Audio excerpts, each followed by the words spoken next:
Boomer shooters, a genre that will make you feel more badass than Charles Bronson hitting that harmonica as the train passes by before gunning down 3 dudes like it's nothing.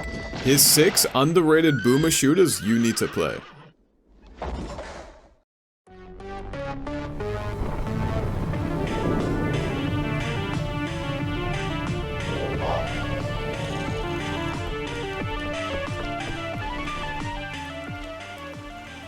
Kingdom of the Dead is a stylized shooter where you play as the notorious Agent Chamberlain, who's tasked with going on several missions to defeat Death and his armies of bozos along the way. The majority of the game is in black and white with this beautiful hand-drawn style that just feels so unique and gives you this feeling as if you just stepped straight into some detective noir novel, only it's a western and also has giant bats and demons for some reason. The gameplay itself is a little more on the slower side compared to more well-known boomer shooters such as Ultra Kill, with a higher focus on exploration and immersing yourself in this world, but that's not to say the combat isn't also satisfying. Enemies in Kingdom of the Dead feel very frail compared to a lot of other boomer shooters out there. There are some enemies on the tougher side, such as these giant dudes rocking a big old Viking helmet, but the majority will die in a single shot to the head. And along with that, the guns themselves also feel very powerful, like they have some genuine kick to them, and the enemy's limbs will physically fall off as you damage them, making you straight up feel like Buster Scruggs as you pop head after head as you progress through this western noir world. And with all this being paired with my favorite boomer shooter staple, which is weapon animation cancelling, it ultimately ends up leading to a very satisfying gameplay loop in a game with a beautiful stylistic art direction and a game that just immerses you from the moment you boot it up, and one I'd definitely recommend trying if you're a fan of the genre.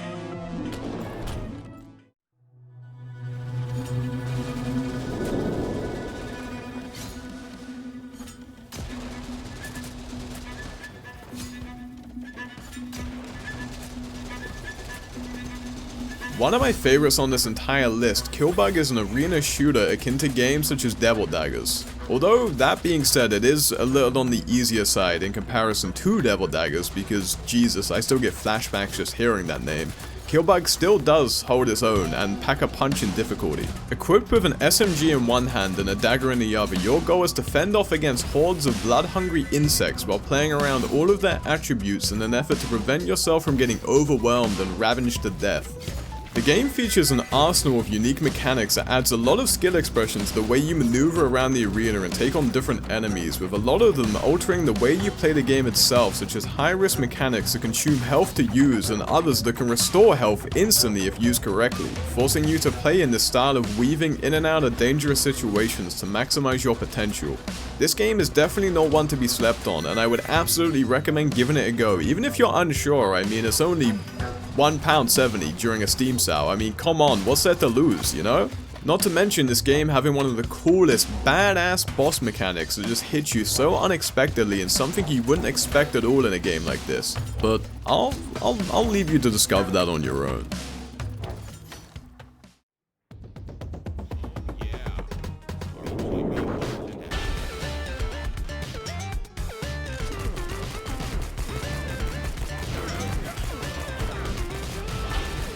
Fashion Police Squad is a shooter that stands out so far from the rest.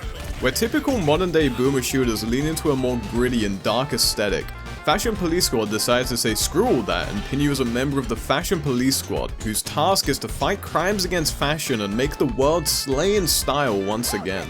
The gameplay itself is heavily campaign focused with an overarching story split over 13 levels with more polish than I've ever seen out of a boomer shooter, full stop. My favorite aspect of the game by far is how it handles weapons and enemy interaction. Each enemy is responsible for committing a specific fashion crime, and to combat that crime you need to use a specific weapon to fix it, or else they'll be immune to all damage. Take this bulky boy as an example. His crime is wearing an unfit suit, so to fix that you need to swap to your tailor's gun to make it fit a little more fashionably and subdue his anger in the process. This mechanic applies to every single enemy in the game, leading to this very fun gameplay loop of swapping between every single weapon you have and utilizing them correctly to progress, which is a mechanic I've never really seen done in a game as well as it is in this one. Fashion Police Squad is an insanely polished and fun game that's well worth checking out if you're looking for a break from the more traditional boomer shooters, or maybe even as an introduction into the genre if you don't want to jump straight into the more hardcore shooters. I couldn't recommend this game enough. Genuinely.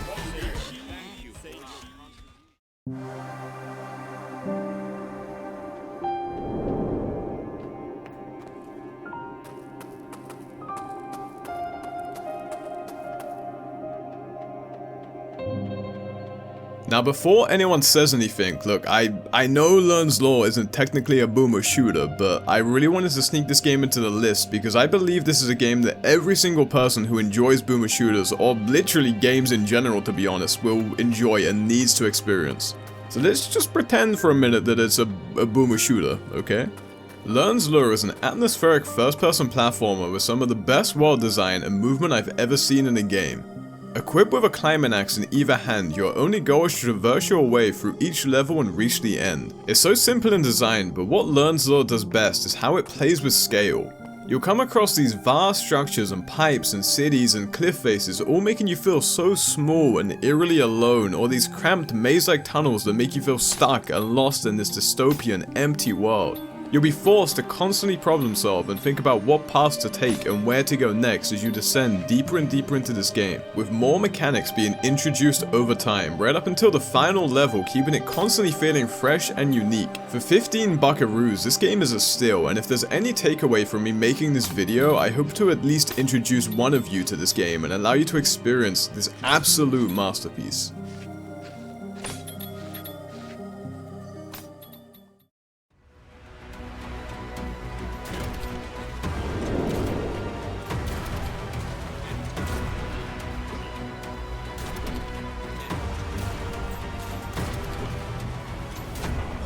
Bloodshed is a survivors-like arena shooter that answers a simple question of what if Vampire Survivors was made into a first-person shooter? And the answer is a pretty goddamn fun game with a lot of unique mechanics and tons of progression and maps to keep it feeling fresh and unique. The game features 7 total characters, each equipped with a different ability and unique style of play. One of the things I love most in this game is the feedback on weapons. Every weapon feels like it has some genuine power and kick to it, which I feel like is very hard to achieve in a Survivors-like. As you gun down hordes of enemies in other games from the genre, it feels a bit stale with time, or as if the enemies are just dying randomly around you. But in Bloodshed, the amount of weapons you can actually use at once is very limited, meaning a lot of the impact can be felt directly from what you're doing, and because of the limit on the amount of weapons you can use, it means positioning and target focus is everything, making the game very hands-on and very proactive. And definitely one I would recommend to people who enjoy boomer shooters or survivors likes.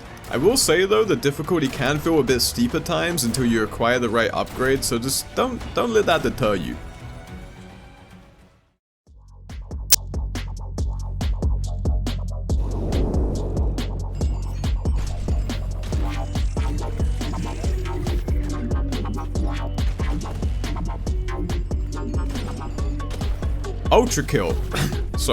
REAVER is a fast-paced first-person shooter with all of the things you love about Ultrakill mushed into a new shell.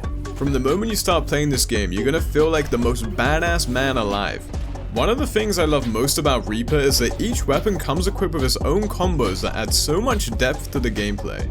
For example, on the pistol alone you have access to a power shot that can bounce and ricochet off of enemies if performed mid-air, or a scatter shot that shoots multiple projectiles that bounce off of walls and terrain around you, or a piercing shot that explodes on hit dealing heavy damage, or this fancy fan attack that shoots multiple weaker explosions at once. There's just so much to remember for each gun, and training different combos together really becomes an essential part of the gameplay loop, while seamlessly swapping between all of the weapons at your disposal to make sure you're maximizing your damage output at all times. And because of this, REAVER really manages to capture your attention from the moment you start playing. And you know, aside from the obvious comparisons to Ultrakill, I will say the gameplay does feel very different when you place them side by side. REAVER is a lot more floaty in movement, which I honestly prefer out of the two, while also being a lot easier to pick up and play compared to Ultrakill.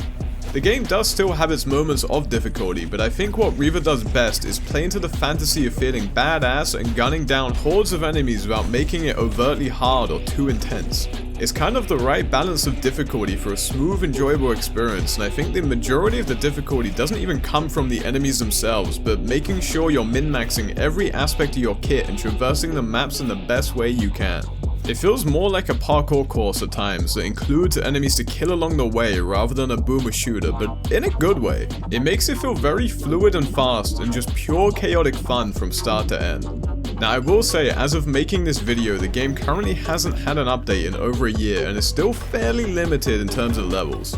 The devs are still somewhat active on Discord, posting screenshots and teasers for upcoming updates, so it's not entirely dead or anything. but you can definitely see the early access nature in places, so just a little heads up. However, I think the gameplay as is and levels are great enough to still recommend it to anyone who enjoys Ultra Kill and just wants to try something similar, or for those who like Ultra Kill but find it too scary and want something a little more on the easier side to satiate their thirst for blood. So that's it, 6 underrated boomer shooters you need to play. Be sure to check out my main video on the boomer shooter genre. Tried to do something a little more fancy with that one, and I'm pretty proud of how it turned out in places. Make sure to subscribe and like and all that fun stuff, and you can catch me live on Twitch 3 times a week. Yeah. See you guys in the next one, maybe, whenever I decide to make that video.